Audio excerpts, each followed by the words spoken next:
All right. Well, I would love to hear from some more of you here in the room. So I'm actually just going to invite everybody up on stage. And so we've got Andrea and Eden and Nadie and Asher. So Asher, you're brand new to Clubhouse. Welcome. Thank you all for being here. I'm really excited to be in this conversation with Vanessa. I think several of you know her and she's fantastic. So who would anyone like to jump in? Andrea, I'm going to call on you because I know you always have something to say. Well, you know me. I'm a talker. It's just very on topic for me. I didn't really know where the conversation was going to be going today, but I love Clubhouse because I can multitask while I participate. And originally I thought I was going to be like making lunch or something while listening and sharing, but I actually got out my stack of pencils and my sketchbook. And so I've like been drawing as you're having this conversation about beauty and nourishing the soul. And I think that what the conversation just brought up for me was that I'm in a phase right now of also trying to reclaim my relationship with creativity and the nourishment of my soul just for the pure enjoyment of it. Not even trying to get anywhere, right? See, in high school, I was a really committed artist and thought that I was going to go to art school. And I actually got into a really prestigious art school, and they gave me money to go to school. But then I went and visited, and it's this well-known school in the South that Pixar hires directly from this pool of students. But it was really competitive, and I was afraid that it was going to just drive the love of art right out of me. And so I did not go to that school. I ended up going somewhere else that felt more nourishing. But I started as an art major in college, and sure enough, I got into the art program, and I was young and stubborn and didn't want to learn how to oil paint. And I was also probably truthfully intimidated by the art of others because there were a lot of great artists in this department, and it wasn't coming easily to me, and I like it when things come easily to me. And so I switched majors, and that was over a decade ago, over 15 years ago, probably.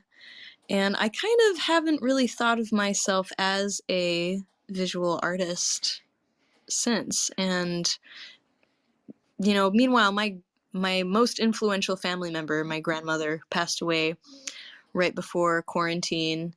Was a professional artist, and she always really encouraged me. And losing her really reignited this memory in my soul that was like, hey, this is who you are. This is what you do, not because it's good. Not, you know, you're not an artist because your art is good. You're an artist because you need to make art to live. Mm. And I was like, oh, super feeling it. So that's very on topic for me. Yeah. Well, thank you for sharing that. I am intrigued by this statement that you made about trying to get somewhere and, doing art for art's sake versus like, where is it leading you to? And I think that's a really interesting principle in this conversation about success and the soul and like deeper purpose and all of that and how we can be well-rounded beings. And I love that so many of us here are, artists. So Vanessa as an artist and Asher as a photographer, I'd be really curious to hear your perspective on this and, where the work that you do in your photography, nourishing you, but then also where is it taking you and what is that relationship between the success side of it and doing it because it's helping you understand more of who you are. You willing to chime in on that? Yeah, totally. And thanks, Andrea. Like what you were sharing actually resonated with me a lot too. Like especially with what your grandma said about art. I'm actually multitasking too on here since I finally got my payment today. I can now Woohoo! I have all this stuff to work with, and so what I'm doing is I'm switching printing vendors because I'm tired of having to worry about my prints coming to people bent in the mail.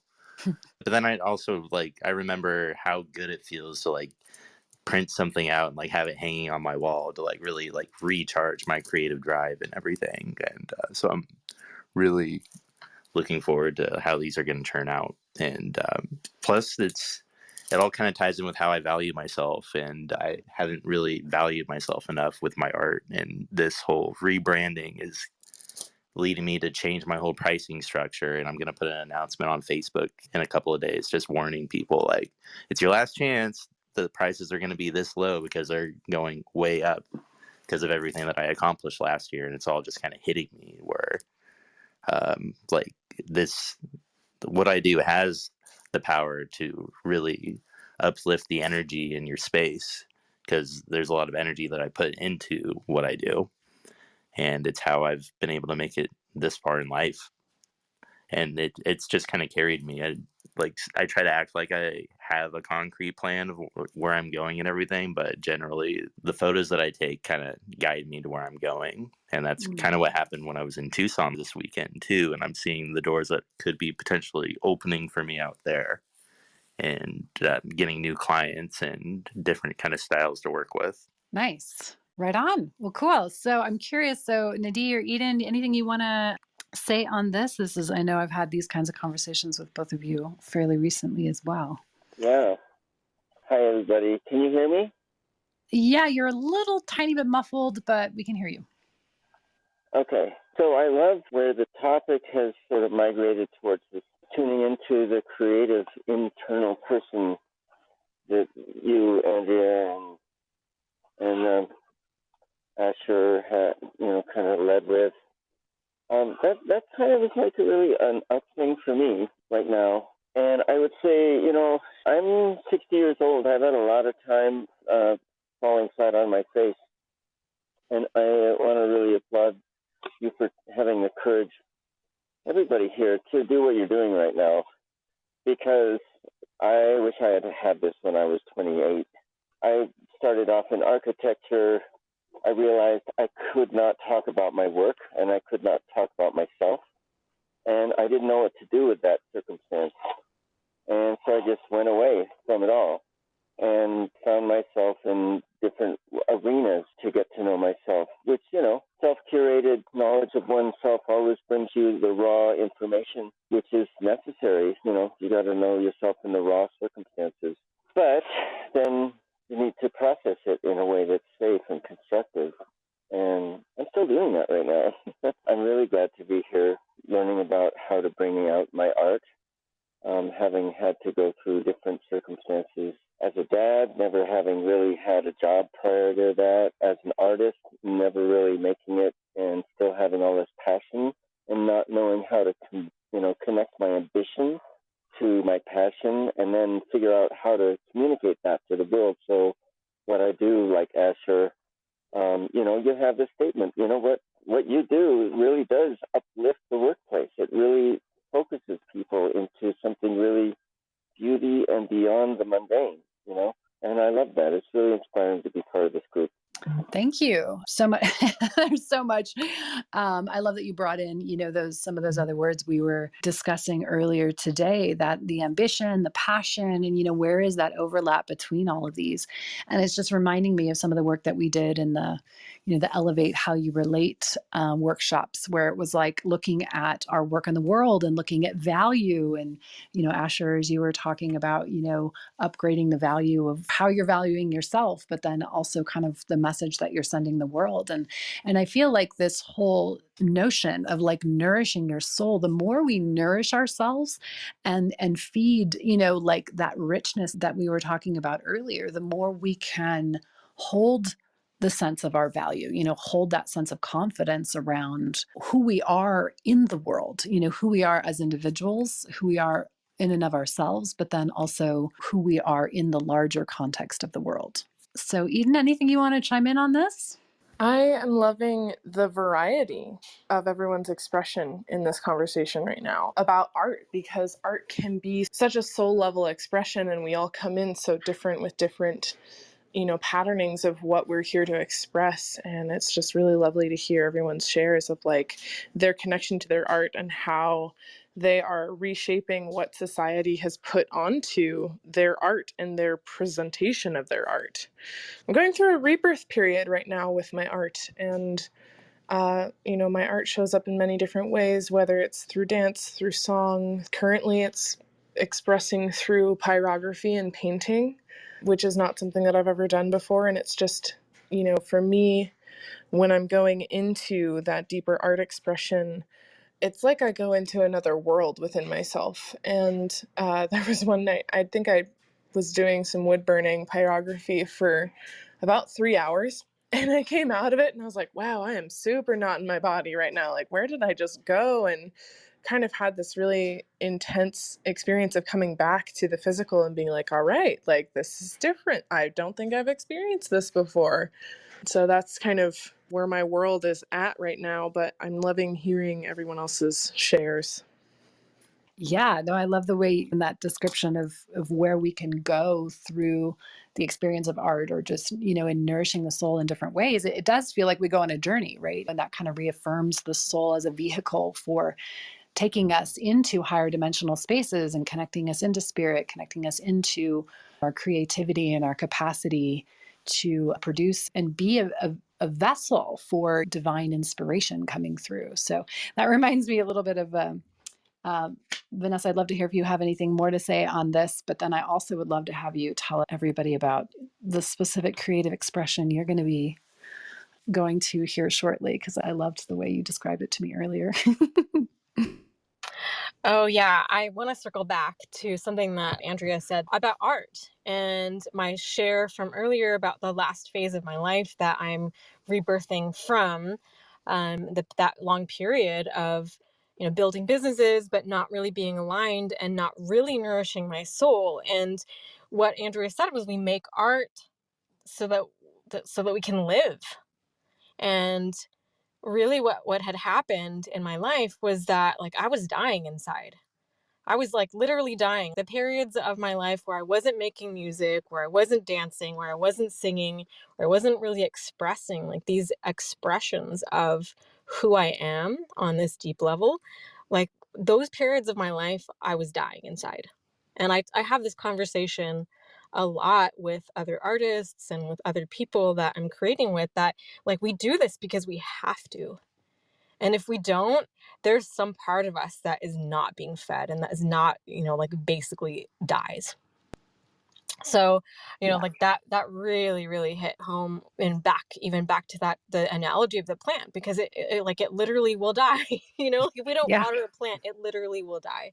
So I have to keep reminding myself. And that's also why I feel like so nourished and so successful in my life, even though I'm in the midst of rebranding, rebuilding, rebirthing myself. Like at this moment, I came out of that phase of like the death, Yeah. the whole last year was a huge part of like death. And it was a lot of discomfort because the old me had died and the new me had not been born yet. And so I was in that kind of in between place. And it feels so great to be coming out of that and making new connections and creating new projects. For me, I know like Asher is a photographer, and photography to me, creating images as, being in front of the camera and being a model and creating with fashion, with like creating different kinds of worlds and moods, like that is one of the places that I draw from in my music. So I'm getting back into music. One of the things that I'm starting is a project with another initiate that is, it's pretty much, we are going to be doing live ceremonial sound healing sets that are guided journeys, but also like dancey, groovy, bassy beats and vocal harmonies and sound healing instruments. And it's something I've been wanting to do for a really long time. But I'm also working on my own EP, and part of that is photography, because I'm also a graphic designer and a creative director of a marketing agency I just started. So like, it's just like when I talk about these things, it sounds like I'm an insane person. Like, how can one person do all these things? But it's because I'm actually like tapping into that nourishment and tapping into this part of myself that is eternal and weaving archetypes through multi-dimensional reality. Yes. So that's how I can do all these things. So today, what I'm going to is a photo shoot, and I'm weaving specific archetypes of galactic energy and goddess energy, and I don't know, I just kind of out there with my visual conceptual ideas. So I'm gonna realize one of these concepts, and from that place I'm gonna have a lot of inspiration to create archetypes in the music from the photo shoot. Oh my God, I can't wait. That is so cool. I can't wait to see what you do. I love it. I love it. I love it. And I want to just come back to this piece about like what becomes possible when we do nourish ourselves. Because bringing back, to focus what I was saying at one point, where oftentimes we think of art and music and, these things as extra. And I think in our more, the younger generation or more modern, culture understands that we cannot live without art. We cannot live without these things that really do nourish our soul. And there's still kind of that battle, that tug of war between the old and the new concept of art is not extra. It's not something, it's not a bonus, it's a necessity.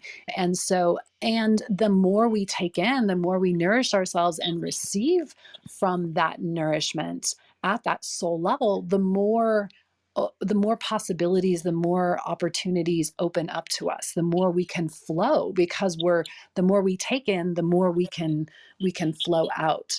And so I love, how you describe that, so straight up in your life, Vanessa, where it's like, yeah, I'm doing this and I'm doing this and I'm doing this and I'm doing this. We don't have to limit ourselves. We don't have to choose, okay, either this or that. It's like, we can do it all. We really, really can, and have it be coherent. Like I was saying in my story of like, that's what I was seeking. Like, how can I do all of these different things and honor these different aspects of who I really am and feel like I'm harmonious and coherent in my being, and not that I'm somehow scattered or insane. I can totally relate with that. Like, and the thing is, like, you are the coherence. Like, I'm the coherence of all of these things in my work with marketing and clients and branding. Like, that's one of the things that I feel is a gift that I bring to my clients, because a lot of my clients are trying to bridge, okay, there's this expression of me, like I do this kind of work and I do this kind of art, but I'm also a light worker and I'm also a healer. Like, and I want these things to come together, but they feel separate. And to me, it's not separate. It's all the same. It's all an expression of you. You are the brand. You are the essence and the archetype of all of these different gifts that you bring together. And if you can Totally. package it in a way that is broad and has a unique frequency, people will gravitate towards that. Yes, yes, yes, yes, yes. That is so true. I love it. I love it. Well, we are coming towards the end of our times. Does anyone else have something they want to add into this beautiful mix? I love this conversation. Like I said, I feel like we could talk about this forever. But Andrea, you Or wanted to even add something? questions too. I think that brought up kind of a question that I have that may just be like a companion conversation for the next time. Because I see that there is a balance that you have to strike in order to be someone that is both, successful, quote unquote, or like fulfilled, but also high functioning. Because I know that the community, or so, not the community, but some of the people that I'm connected with and friends with, and this is definitely a part of my story, is there were ways in which I started out being better at nourishing my soul than I was at success. And so, my question is like, what would you tell somebody who's starting from the other end of the spectrum, who gets beauty and who gets how to nourish their soul, but that's all they get? Yeah, that's a great question. I love it. Vanessa, you wanna take a stab at that? Or do you? I mean, I can, but I was going to ask if you wanted to. Sure. Well, it's funny because actually, Nadia, I don't know if you want to say anything about this, but we were actually kind of just working on this. I have a body of work that I am developing on helping people anchor archetypal energy for themselves, kind of exactly for this purpose. Because I think sometimes we can get lost. We can get lost in the demands of what it means to be in a physical body.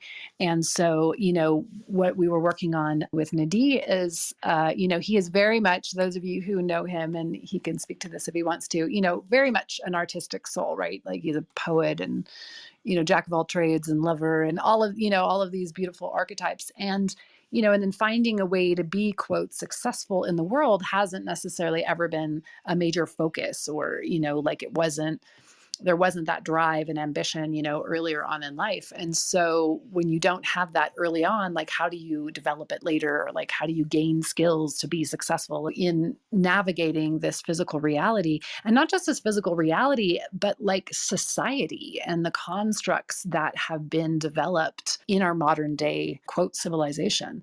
And oftentimes it feels like you're playing a giant game, right? And so it's very much, kind of this balancing act, but it's also about, finding the right expression, finding the right expression of your brilliance, which really is what Inner Radiance Academy is all about. That's what so much of the work that I've developed, and, the work that comes through the mystery school, like that's what it's for, is like, how do you anchor? How do you as an individual take this unique expression of who you are, your unique genetics, your unique ancestry, your unique experiences in life, your unique preferences, your creative capacities, all of that. How do you take all of that and channel it, put it into an expression of yourself that does something in the world, that makes an impact, that creates a better world, that has value, and that you can derive a living from, that you can have it be something that, supports your physical existence. And then, as somebody like Nadi, who's a father and provider, then also provides for the family. Did you want to comment on this, Nadi?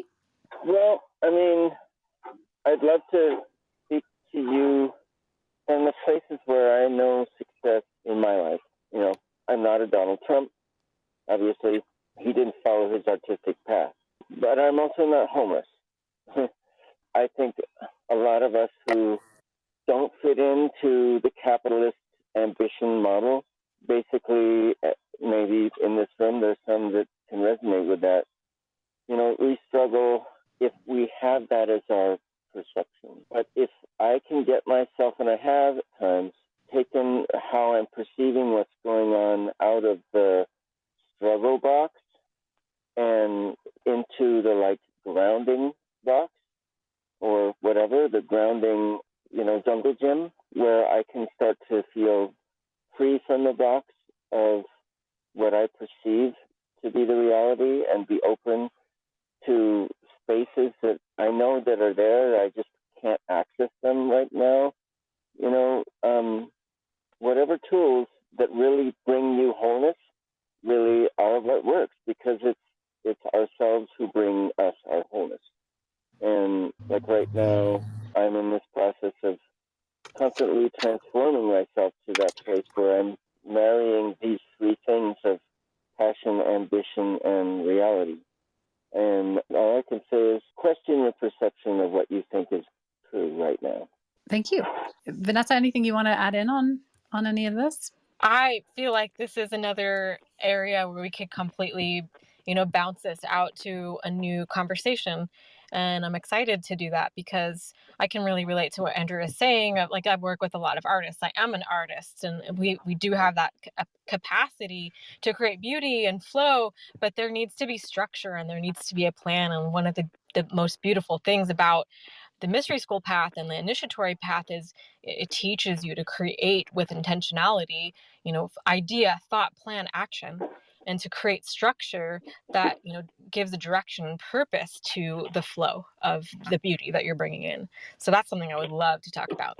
Totally. Absolutely. I love it. I love it. I love it. And, one of the things too that, in this defining of success, what I love about the mystery school path and the teachings, it's about degrees too. Like, what level of success are you looking for? Do you want to just, because for some people, they have We were watching some show the other night, and I remember this couple was talking about, we just want our life to be boring, because there was like whatever all the series of dramas that would happen, and they're like, can we just have like a boring life now?